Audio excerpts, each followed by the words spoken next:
Tennessee football absolutely showed out this past week in Indianapolis at the NFL Combine. Why Don't'e Thornton and James Pearce? This is no surprise. They're putting the NFL on notice. That and more at your Monday Locked On Vols.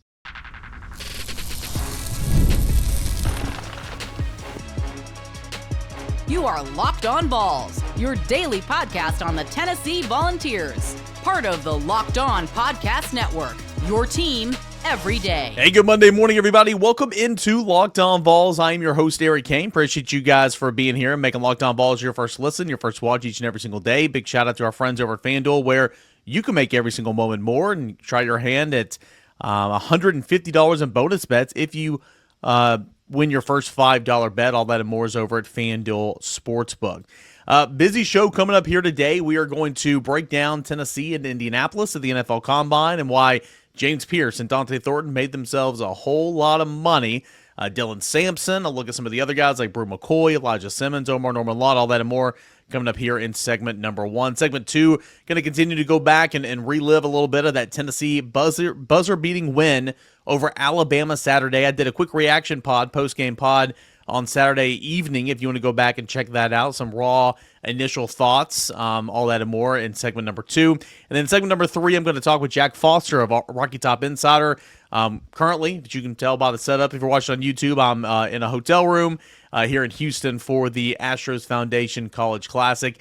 How Tennessee did over the weekend. We'll talk with Jack Foster in segment number 3, a little Tennessee baseball coming up here on the show. Don't forget that tomorrow is Twitter Tuesday, so any questions for the mailbag, get those in at _Caner and at Locked On Vols. All right, so the NFL Combine was this past week in Indianapolis, and Tennessee had a very strong showing, as it typically always does. Don't'e Thornton, a 4.3 40-yard dash, and boy, did he fly. Absolutely flew, did Don't'e Thornton. 4.3 40-yard dash at 6'5", 205 pounds. That is scooting, man. What's that mean? Well, that means that Don't'e Thornton ran the second fastest wide receiver time at 4.30 40-yard dash, the third fastest time overall so far in the NFL Combine. So that is making you some money, and making you some money in a big way. Don't'e Thornton absolutely showed out, and if you go over there and look at his NFL Combine profile, which I'm going to do for all 6 of these players that from Tennessee that competed in the Combine, took part in the Combine this past week. His Combine grade was 6.10, which is a good backup with potential to develop into a starter, that being Don't'e Thornton. He measured in, again, 6'4" and 5/8", 205 pounds. He was ranked the 39th wide receiver in production score, the 7th wide receiver in athleticism score, and the overall 22nd ranked Combine wide receiver at the Combine. But again, what he did running a 4.30 in the 40-yard dash at 6'5", man, that is super, super impressive. Also, with that 4.3 40-yard dash time, he had 23.66 miles per hour in his 40-yard dash.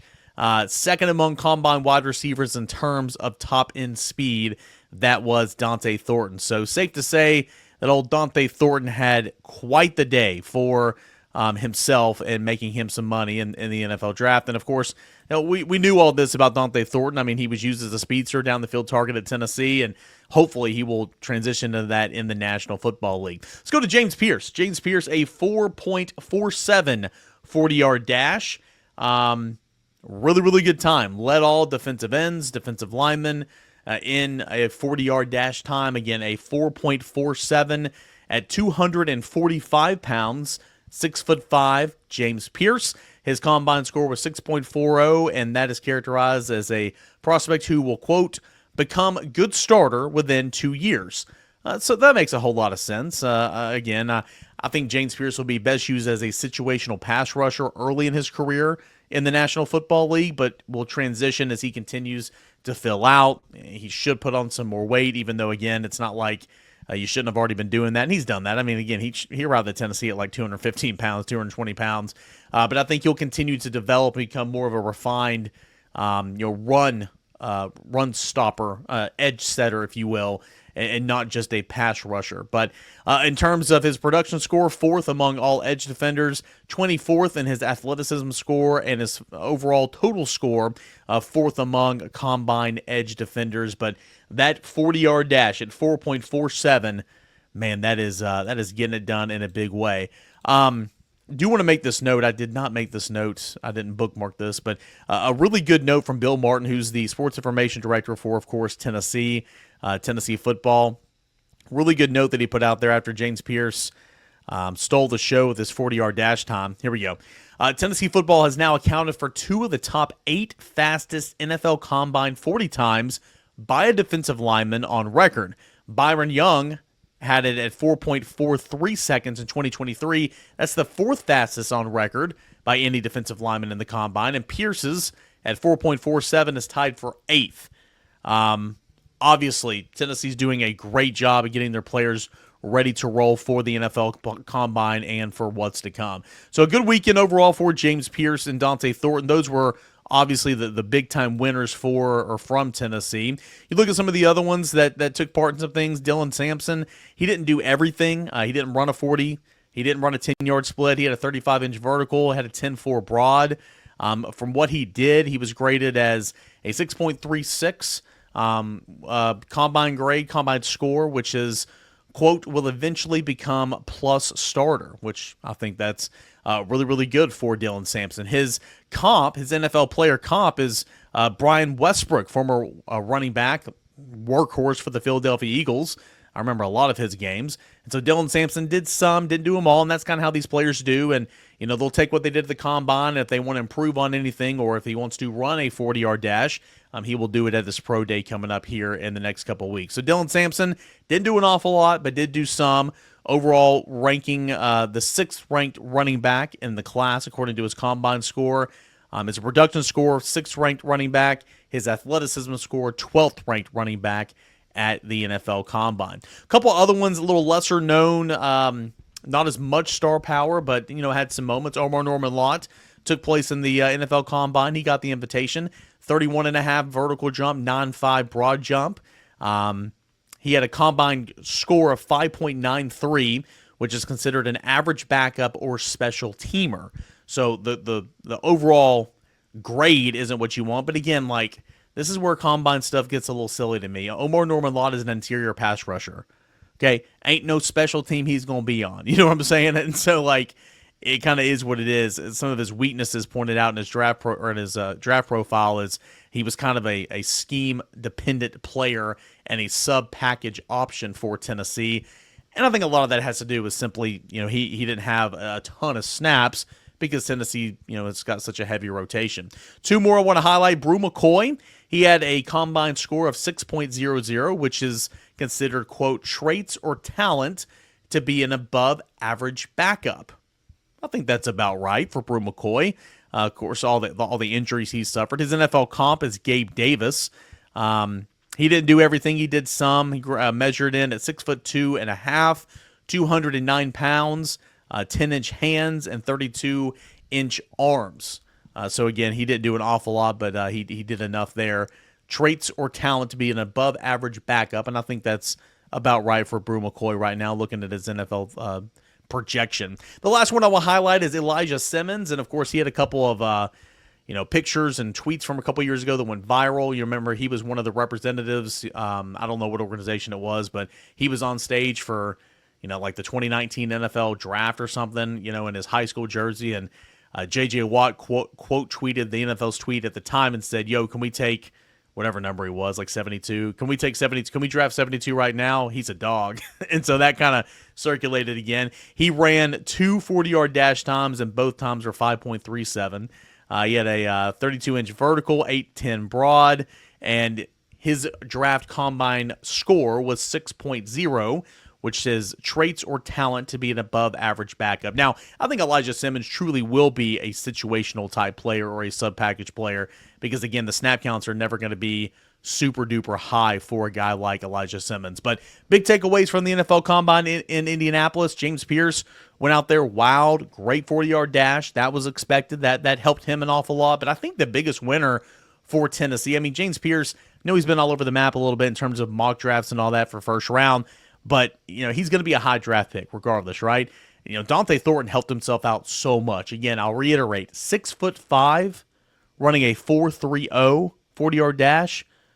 Goodness gracious, man, that is absolutely scootin'. So congratulations to those Tennessee Volunteers for showing out at the NFL Combine, and I'll be intrigued to see who does what at the Pro Day coming up here in a couple of weeks. Hey, when we come back, let's go back and relive the magic, the awesomeness that was Jahmai Mashack's buzzer-beating game-winning three to knock off Alabama at the Food City Center this past weekend. All that and more coming up next right here on Locked On Vols.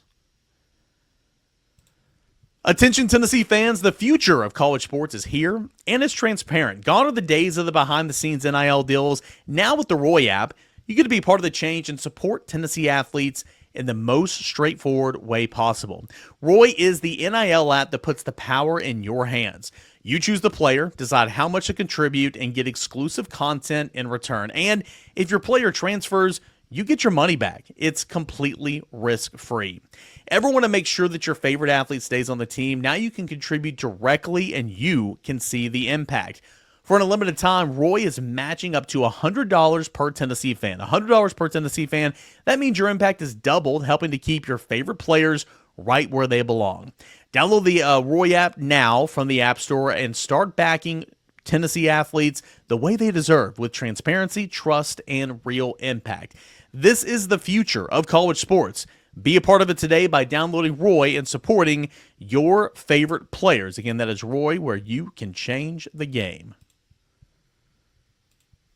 All right, guys, welcome back into your Monday morning edition of Locked On Vols. Again, don't forget, get in those questions, comments, concerns at _Kane or at Locked On Vols, and we'll answer those on the mailbag portion of the show every Tuesday right here on Locked On Vols. Everydayers really do appreciate you guys. We surpassed 15,000 on YouTube subscriptions, so that's awesome. Thank you so much. Continue to spread the word, the good word about this show to all the Tennessee friends, family members, people in your life that this is the show for them. As you can see, if you're watching on YouTube, I am in Houston, Texas. I am in a hotel room right now. So I've been here covering Tennessee baseball this past weekend. I'm actually recording this before the Sunday morning contest, and Tennessee's set to take on Arizona. But already 2 games in the books. Tennessee took down Oklahoma State in a really good 5-2 showdown, and then just drilled Rice on Saturday like we knew they would. Pitching's been great. Marcus Phillips, Liam Doyle, Dylan Lloyd looked really good on Friday. Franklin looked good, hitting 102 on the gun. You had Nate Snead that came in and locked down a save. And then you had a host of guys who pitched in Saturday's game. Gavin Keelan, 4 home runs already this weekend. Levi Clark's doing it. I mean, there's a lot of storylines, and I'm excited to see how Tennessee ends the weekend here against Arizona. Should be a really, really good game. But I'm going to talk with Jack Foster on that coming up in segment number 3. But I wanted to go back and relive a little bit of what happened on Saturday. And I was on my way back from the ballpark doing some work, and I was keeping track of my phone in a little bit, and I was planning on coming back here and changing a little bit, going to get some grub or something, and just keeping track and watching it, courtesy of YouTube TV on my phone. But the game kept getting closer, and the game was dwindling down, and I'm like, man, I can't really leave. So I had it up on the television here, and I was watching it, and then, just seeing everything that transpired there in the last, couple minutes, specifically 30 seconds with Jahmai Mashack, just incredible stuff. That game-winning three-pointer, obviously, beating the buzzer, iconic, right? But it wouldn't have happened without his rebound on a Chaz Lanier miss free throw with 30 seconds left, where he absolutely just dominated his guy. Outworked him, went out there, whipped his tail, got the rebound, got fouled, and then he sank 2 about as high-leverage situation free throws as you can possibly do it to tie the game at 76-76. And also, that game-winning buzzer beater wouldn't have happened if Tennessee hadn't forced Alabama to a 5-second violation while trying to inbound the basketball with 3.8 seconds left under their own basketball hoop. Give a whole lot of credit, right? Kate Phillips came over there, and he was guarding the inbounder and, did a great job, and he just couldn't get it in. And, Tennessee got the 5 seconds. How Nate Oates allows that to happen, I have no clue. But Tennessee gets it back, and they're trying to get the ball to Chaz, and they have to go the full length of the full court. And, Chaz is covered up, so they give it to Jahmai Mashack. And 3.8 seconds, he dribbles it up past half court. And if you're watching, or if you go back and see replays and see video footage, it's Zakai Ziegler trying to call timeout. Rick Barnes trying to call timeout. Jahmai Mashack puts up the shot. Rick Barnes is furious. You can see him just flailing his arms around, and the ball goes in. And some of the greatest gifts that we can get in life are unintended consequences or unintended results, right? Tennessee wanted a timeout there. They were not granted a timeout, and the shot went in. If the shot didn't go in, every Tennessee fan on Twitter would be saying, well, look at this, it called a timeout, and like, stuff like that happens sometimes. And this time it worked in Tennessee's favor in a monster way. And of course he had a big tie-up, when it should have been a foul the other way, but it was called a jump ball that actually gave Alabama the basketball back for a chance at that shot there with 3.8 seconds left. But anyway, I mean, what an ending to this game, and what a story for Jahmai Mashack, who's, gosh, man, so many times unwarranted, criticism, and does so much that nobody really even knows about. But it's just not a guy that scores a whole lot of points. He's not an offensive threat for the most part. He's a defender, so versatile, can guard 1 through 5 in the lineup. When Tennessee goes small ball with 4 guards on the floor, he plays the 4, and Tennessee doesn't miss a beat. He's a great rebounder.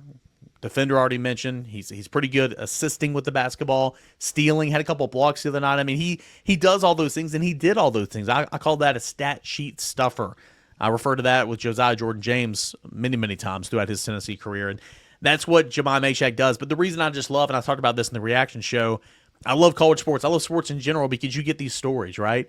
You get these moments where the underdog comes up huge, makes the game-winning field goal or the game-winning shot or catches the game-winning touchdown or whatever, and all the sports world just stops for a moment and just says, wow. And that's kind of where we were at the ending of that game on Saturday night. But Tennessee, the reason they won this game, I mean, it was incredible because Zakai Ziegler had to sit for more than half of the first half. Tennessee's starting bigs combined for 8 points all told. Let's see, Alabama really beat up Tennessee on the glass, out-rebounding them 43-32. Mark Sears had 24 points. I mean, you would think that Tennessee was going to lose by 20-plus at home if all that happened, if I told you that before the game started. Yet, Tennessee found a way, and the offense certainly did not get off to a slow start, and that's awesome. Tennessee had 38 first-half points, shot around 50%. The defense didn't really have their back, but again, Alabama's one of the best offensive scoring team in the country, and so that's going to happen, in my opinion. But again, Tennessee just found a way at the end of the basketball game. Some things worked their way, and Tennessee got the win on a Saturday night over Alabama. Oh, man. So we know what's at stake here. Auburn has now won the SEC outright with this loss to Alabama. I had several Auburn people reach out to me and say thank you, like I had anything to do with it.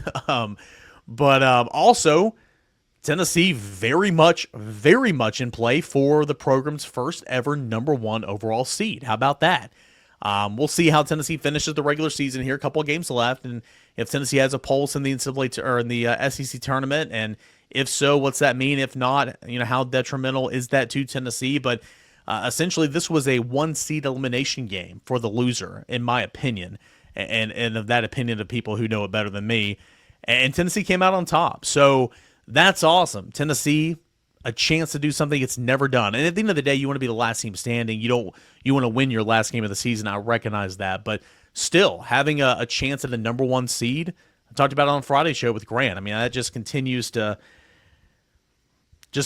show where your program is under Rick Barnes, who, oh yeah, by the way, became the winningest coach in college basketball, the active winningest coach in college basketball with that win over Alabama on Saturday. So much good from the Food City Center on Saturday. What an environment! The videos, obviously I wasn't there, but the videos, the audio, the calls from Bob Kessling and Burt Bertelkamp, which I played on the reaction show on Saturday. So go back and listen to that. It was a great call. Man, it just makes you be proud of the fan base and the program and the school that you cheer for in moments like this. So that was a really, really cool moment. I'm so pumped to see how Tennessee finishes this thing, but boy, what a win. Signature win. 4-game win streak over Alabama. My buddy texted me this, and I thought this was really interesting. I'll end on this segment. The last time Alabama beat Tennessee, Tennessee's game log looked like this. Lively Kumwa, Santiago Vescovi, Sakai, Uros Plovsic, Josiah Jordan James, Brandon Huntley Hatfield, Victor Bailey Jr., Justin Powell, who I'm not going to lie to you. You guys know me. I'm football, baseball. I don't cover hoops like I do football and baseball, but I legit had to look up Justin Powell to remember who he was. Legit had to look up Justin Powell to remember who he was. Jahmai Mashack was also on that team, but that was the box score. That was the game log, the minutes log from that game the last time Alabama beat Tennessee. Let that sink in, man. You have a 4-game win streak over one of the, let's see here. You have a 4-game win streak over one of the premier basketball programs in all the country right now. That's where your basketball program is too. So enjoy it. Know that the ride's not over. March is happening now. March is here, but know that the March is full of crazy and unpredictable things like Jahmai Mashack hitting a game-winning 3 to knock off number 6 Alabama. But also enjoy the ride because this is pretty sweet. There's been a lot of bad Tennessee basketball at points and times, but right now that's not happening right now. So awesome stuff there from Saturday. And if you guys have any questions or comments about that win over Alabama, please mailbag questions coming up tomorrow at _Caner and at Locked On Vols. Hey, when we come back, Jack Foster going to talk with him following Tennessee's Game 3 of the weekend over Arizona in Houston, Texas at Minute Maid Park. That's coming up next as we continue this Monday show of Locked On Vols.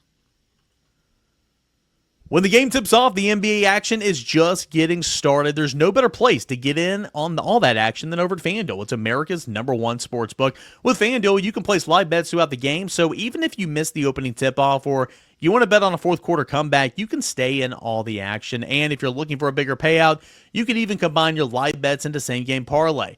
I love using FanDuel's live in-game betting feature because it keeps every moment of the game that much more exciting. Whether I'm backing my team for a late game rally like Tennessee this past weekend against Alabama, or picking a player to hit a clutch 3. I don't know if Jahmai Mashack would have been that player, but hey, he came through. Never feel like I missed my chance. Plus, the app is super easy to use, and when I win, I get paid instantly. Right now, new FanDuel customers can get $150 in bonus bets if you win your first $5 bet. Just visit FanDuel.com to join today. That's FanDuel.com to shoot your shot at $150 in bonus bets. Make every moment more with FanDuel, official sportsbook partner of the NBA. So, no Jack Foster. Had to call an audible. Some things going on, but I am here at Minute Maid Park, or Daikin Park, excuse me. They changed it a couple months ago after Tennessee's win over Arizona on Sunday to improve to 3-0 on the weekend and really kind of put a stamp on this weekend here in Houston at the Astros Foundation College Classic. They're in between games right now, so the music is blaring. I do apologize. I know it's a little bit loud, but I just wanted to get up in front of a camera a little bit and talk for 5-6 minutes about what I saw this weekend and then throw it in a Monday show. So, you baseball lovers, look at this park behind me, right? I'm not going to do a full, panorama because I don't want to get into any copyright issues or whatever on YouTube, but I'm a baseball fan. I'm a baseball lover, and this park, there's Fenway, there's Wrigley. Those are exclusive. I've been to both. Did the ballpark tours for both of those. Then there's the PNCs, there's the Great American, there's the Camden Yards. This, top tier. This goes for me. It's not above Fenway or Wrigley, but Minute Maid Park here, it's top tier along that. Just the iconic, you see the structure. I didn't get to see the dome close at all, or the roof close at all this weekend because it's been just gorgeous here in Houston. So I guess I really shouldn't be complaining, but phenomenal environment, phenomenal town, and I've had a blast. So here for what you actually want to hear, Tennessee 3-0 weekend. Tennessee a 5-2 win on Friday, 13-3 win on Saturday, and a 5-1 win here on Sunday over Arizona. These are, excluding Rice, these are regional teams. What you saw from Oklahoma State, what you saw from Arizona, on Friday and Sunday, these are regional teams. Preseason Big 12 favorites, that was Oklahoma State. Arizona was a preseason top 25 team. It's hosted 4 straight regionals. This is the type of competition, this is the type of pitching that prepares you for an SEC schedule, that prepares you for a regional in the month of early June. So that's why these early season tournaments are so beneficial. And I don't like using the word tournament because really it's just 3 days, 3 games, you move on. I mean, Tennessee was crowned champion of the Astros Foundation College Classic, but it was only 3 games. But still, that's why they're so beneficial, because you kind of get in that routine of playing the North Alabamas, the UNC Asheville, Sanford, who I think is actually a pretty fine ball club, but the Hofstras, that allows you to play a lot of guys and lets you get your feet under you a little bit, but that doesn't prepare you for SEC play. This does. And Tennessee passed this test with flying colors. I mean, was it a perfect weekend? Like, every single at bat, every single pitch? No, it never will be. But a very beneficial weekend. We'll start on Friday and work our way to Sunday real quick. Liam Duell, really, really good. Came up, was it 2 outs shy of being eligible for the win. 13 strikeouts. Just continuing to do what Liam Duell has done throughout his first 3 starts with Tennessee. He's got a feisty attitude on the mound. He attacks the hitters, and his fastball, man, the movement, it was incredible. Got up to 98 on the radar gun. He looked fantastic. Tanner Franklin came in, Jeff County native, and he's been so good to begin the season as that 1-2 combo. He probably had his worst stuff to date. Again, only his third appearance. But it's still, he got out of big-time jams in back-to-back innings. He allowed a couple of runs, but stranded runners at second and third and hit 102 on the radar gun a couple of different times. So I love that combination on Friday nights of Liam Duell to Tanner Franklin. Then Nate Snead came in and locked down the save. And Dylan Loy also, had big-time punch-outs there and kind of helped escape Liam Duell out of a jam there in the 5th inning. But nonetheless, it was a really good win for Tennessee on Friday night. On Saturday, you had Gavin Keelan, who homered twice on Friday. Gavin Keelan also homered twice on Saturday. You had Levi Clark, a freshman, that had a 3-run home run on Saturday. You had Gavin Keelan, who was a single shy of the cycle on Saturday against Rice. So the offense really broke through in a big way on Saturday against Rice, and that was expected because they just didn't even have pitching on Saturday, to be honest with you. Pitching-wise, Marcus Phillips came up and out shy of being eligible for the win, but I thought he looked pretty good. A couple different players, a couple different pitchers pitched in that game because it got kind of towards a blowout. I thought Braden Sharp looked really good. Andrew Binky's been limited, didn't pitch this weekend, dealing with some minor soreness a little bit, but Braden Sharp's come along, and I think Braden Sharp, don't look now, man, he's starting to lock down a roll in that bullpen, and that's been really, really fun to see. But Saturday was fun with the bats coming along, and then Sunday again, it was Gavin Keelan having a couple of different hits, but it was Levi Clark and Andrew Fisher going back-to-back home runs in the 2nd inning, or 4th inning. It was Cannon Peebles in the 7th inning having a 3-run home run that really gave Tennessee some padding and some cushion to be ready to roll for the rest of the game. Tennessee squandered a lot of opportunities with men on base where they didn't bring them in. I think they were, I didn't see, at one point they were 1 for 10 with runners in scoring position, so that's not great. Don't want to be too reliant on the home run ball, but overall, I mean, top to bottom, pitching, the staff, the lineups, really, really solid weekend for Tennessee baseball. So, successful trip, I would say, and for a baseball connoisseur like myself, a ballpark connoisseur, I'm like a little kid in a candy store right now. This is freaking awesome for me. But really good to see Tennessee get these wins and be prepared. There's 2 midweeks coming up this week back at Lindsey Nelson Stadium. You're going to see a lot of pitching, a lot of arms. A.J. Russell did not pitch this weekend, and it's probably by design because you have those 2 midweeks. So I anticipate him opening Tuesday's midweek to stay on track week at a time as he continues to build back up. They're not taking any chances with that arm of A.J. Russell, so that's coming up this week. But overall, really good weekend for Tennessee. Tennessee baseball looked very convincing, and Texas A&M lost twice to date. Now, I'm recording this before they play the nightcap in this showcase, but already lost twice in this one. They've lost 4 straight in a row. Texas A&M is going to plummet down the rankings when they come out tomorrow.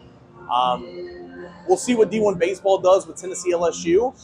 I talked with one representative with D1 baseball, and they said they'd have Tennessee at number 1, but it is a committee that they kind of vote on, and LSU was ranked number 2, last week with Tennessee at 3, and they had a 4-0 week. So it's kind of hard to punish them. But I'll be intrigued to see where they're going to go there. I anticipate Tennessee moving up. I mean, Tennessee was number 2 in a couple different polls. You got to think Tennessee's going to be number 1 in the NCBWA.